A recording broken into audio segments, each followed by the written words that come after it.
ഇന്ത്യയുടെ സ്വാതന്ത്ര്യ സമര ചരിത്രം എടുത്തു കഴിഞ്ഞാൽ നിരവധി വ്യക്തികളുടെ പേരുകൾ നമ്മുടെ മനസ്സിലേക്ക് കടന്നു വരും. ഇത്തരത്തിൽ സ്വന്തം നാടിൻ്റെ പൂർണ്ണ സ്വാതന്ത്ര്യത്തിന് വേണ്ടി പ്രവർത്തിക്കുകയും ഒരുപക്ഷെ തൻ്റെ ജീവിതം മുഴുവൻ അതിനുവേണ്ടി സമർപ്പിക്കുകയും ചെയ്ത അനേകം വ്യക്തികളിൽ ഒരാളാണ് ശ്രീ ഓറോബിന്ദോ ഘോഷ്. നമസ്കാരം.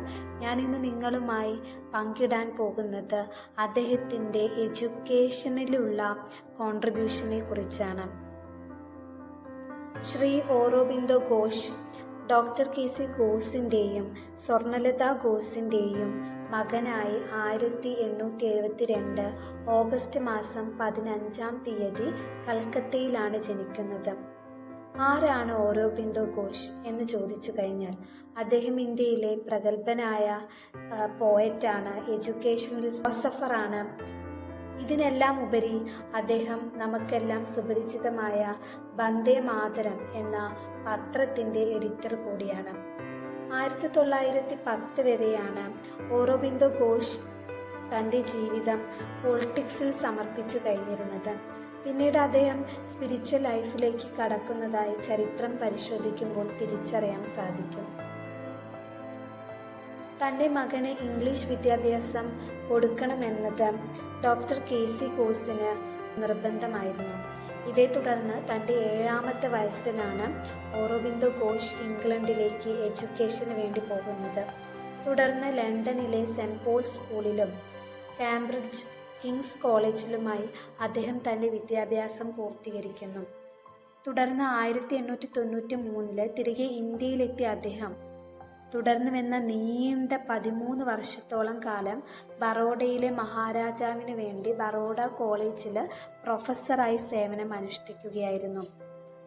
നമുക്കെല്ലാവർക്കും അറിയാം, 1905 ബംഗാൾ വിഭജനം നടക്കുന്നു. തുടർന്ന് തൊട്ടടുത്ത വർഷം തന്നെ അദ്ദേഹം നാഷണലിസ്റ്റ് മൂവ്മെൻറ്റിൽ സജീവ പങ്കാളിയാവുകയും അതിൽ വൺ ഓഫ് ദ ലീഡറായി മാറിക്കഴിഞ്ഞിരിക്കുകയും ചെയ്യുന്നു. മഹാനായ രവീന്ദ്രനാഥ ടാഗോർ ശ്രീ ഓറോബിന്ദോ ഘോഷിനെ കുറിച്ച് വിശേഷിപ്പിച്ചത് ഇങ്ങനെയാണ്: ഇന്ത്യയുടെ ആത്മാവിൻ്റെ ഉയർത്തെഴുന്നേൽപ്പിൻ്റെ ശബ്ദമാണ് ശ്രീ ഓറോബിന്ദോയുടേത്. ഈ വരികളിൽ നിന്ന് തന്നെ ഓറോബിന്ദോ ഘോഷിൻ്റെ പ്രാധാന്യത്തെക്കുറിച്ച് നമ്മൾക്കെല്ലാവർക്കും തിരിച്ചറിയാൻ സാധിക്കുന്നതാണ്. 1910 പൊളിറ്റിക്സിൽ നിന്നും പടികടന്ന അദ്ദേഹം പോണ്ടിച്ചേരിയിൽ തൻ്റേതായൊരു ആശ്രമം രൂപീകരിക്കുന്നു. ഓറോവില്ല എന്ന പേരിൽ അറിയപ്പെടുന്ന ഈ ആശ്രമം ഇന്നും പോണ്ടിച്ചേരിയിൽ നിലനിൽക്കുന്നുണ്ട്. ഓറോബിന്ദോ ഘോഷിൻ്റെ ഫിലോസഫി ഓഫ് ലൈഫിനെ കുറിച്ച് നോക്കാം. ഫിലോസഫി ഓഫ് ലൈഫിൽ അദ്ദേഹം പ്രധാനമായും പറയുന്ന കാര്യം, ലൈഫ് എന്ന് പറയുന്നത് ഏതെങ്കിലും ഒന്നല്ല, ഓക്സിഡൻ്റൽ ഓറിയൻ്റൽ കൾച്ചറും സ്പിരിച്വൽ മെറ്റീരിയൽ വാല്യൂ കലർന്നതും സയൻസ് ആൻഡ് വേദാന്ത കലർന്നതും ഇതെല്ലാത്തിൻ്റെയും കൂടി ഒരു ബ്ലെൻഡറായിട്ടാണ് അദ്ദേഹം ഫിലോസഫി ഓഫ് ലൈഫിനെ കാണുന്നത്. ഫിലോസഫി ഓഫ് ലൈഫിൽ അദ്ദേഹം പറയുന്ന ഏറ്റവും പ്രധാനപ്പെട്ട ഒരു കാര്യം ഇൻ്റഗ്രൽ യോഗ എന്നതാണ്. നിരവധി കൃതികൾ രചിച്ച ഓറോബിന്ദോ ഘോഷ് അറിയപ്പെടുന്നത് അദ്ദേഹത്തിൻ്റെ ഏറ്റവും പ്രശസ്ത കൃതിയായ ദ ലൈഫ് ഡിവൈനും സിന്തസിസ് ഓഫ് യോഗ എന്ന കൃതിയുടെ പേരിലാണ്. Educational views of Aurobindo Ghosh എടുത്തു കഴിഞ്ഞാൽ ട്രൂ ആൻഡ് ലിവിങ് എഡ്യൂക്കേഷന് വേണ്ടി അദ്ദേഹം കൺസിഡർ ചെയ്യുന്നത് പ്രധാനമായും 3 കാര്യമാണ്: the man or individual, the nation and humanity എന്നിവ.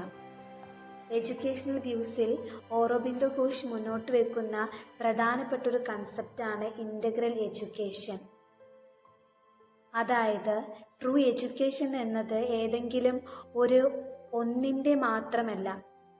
തുടർന്ന് അതിൽ ഉൾപ്പെടുന്ന 5 കൺസെപ്റ്റാണ്: physical education, vital education, mental education, psychic education, spiritual education. ഈ 5 കൺസെപ്റ്റും കൂടി ഉൾക്കൊള്ളുന്നതാണ് ഇൻ്റഗ്രൽ എഡ്യൂക്കേഷൻ. എഡ്യൂക്കേഷണൽ വ്യൂസിൽ ശ്രീ ഓറോബിന്ദോ ഘോഷ് മുന്നോട്ട് വയ്ക്കുന്ന ഏറ്റവും പ്രധാനപ്പെട്ട ഒരു ആശയം എഡ്യൂക്കേഷൻ എന്ന് പറയുന്നത് ചൈൽഡ് സെൻറ്റേർഡ് ആയിരിക്കണമെന്നതും വിദ്യാർത്ഥികളുടെ ഇൻട്രസ്റ്റിൻ്റെയും നീഡിൻ്റെയും അടിസ്ഥാനത്തിലാണ് വിദ്യാഭ്യാസം വിദ്യാർത്ഥികൾക്ക് നൽകേണ്ടതെന്നുമാണ്. അടുത്തതായി എയിംസ് ഓഫ് എഡ്യൂക്കേഷനെ കുറിച്ച് പറയാം. അദ്ദേഹം എഡ്യൂക്കേഷൻ്റെ എയിമായി കണ്ടിരുന്നത് ലിറ്ററേച്ചർ, സയൻസ്, കൾച്ചർ, പൊളിറ്റിക്സ് തുടങ്ങിയ മേഖലകളിൽ ന്യൂ നോളജ് അക്വയർ ചെയ്യുന്നതും ഫിസിക്കൽ ഡെവലപ്മെൻറ്റും, sense training, development of our innate power, spiritualisation of society, development of morality എന്നിവയൊക്കെയാണ്. എന്നിരുന്നാലും എയിംസ് ഓഫ് എഡ്യൂക്കേഷനിൽ ഏറ്റവും പ്രധാന എയിമായി അദ്ദേഹം കാണുന്നത് സെൽഫ് റിയലൈസേഷനാണ്.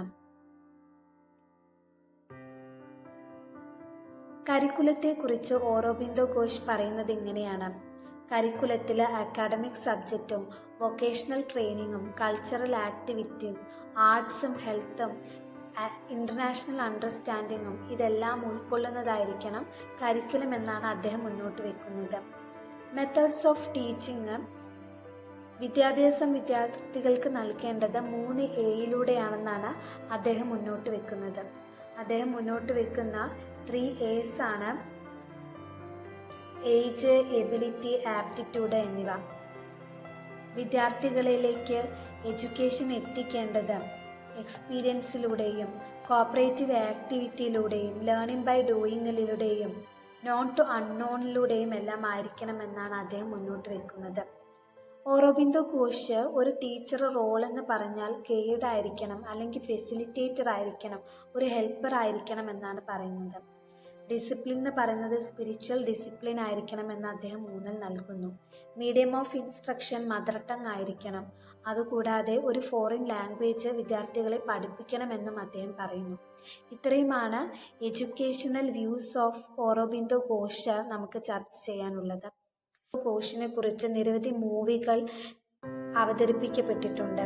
ഇത്തരം മൂവിയിലൂടെ അദ്ദേഹത്തിൻ്റെ ജീവിത ചരിത്രത്തെക്കുറിച്ചും അദ്ദേഹം എന്നൊരു വ്യക്തി പൂർണ്ണ സ്വാതന്ത്ര്യത്തിന് വേണ്ടി തൻ്റെ ജന്മം മുഴുവൻ അർപ്പിച്ചതിനെക്കുറിച്ചും വ്യക്തമായി ചിത്രീകരിക്കപ്പെട്ടിട്ടുണ്ട്. Shri Aurobindo Ghosh the beginning of spiritual journey എന്ന മൂവിയിലൂടെ ഇതേക്കുറിച്ച് ധാരാളം വിവരങ്ങൾ നമുക്ക് ലഭ്യമാക്കുന്നുണ്ട്.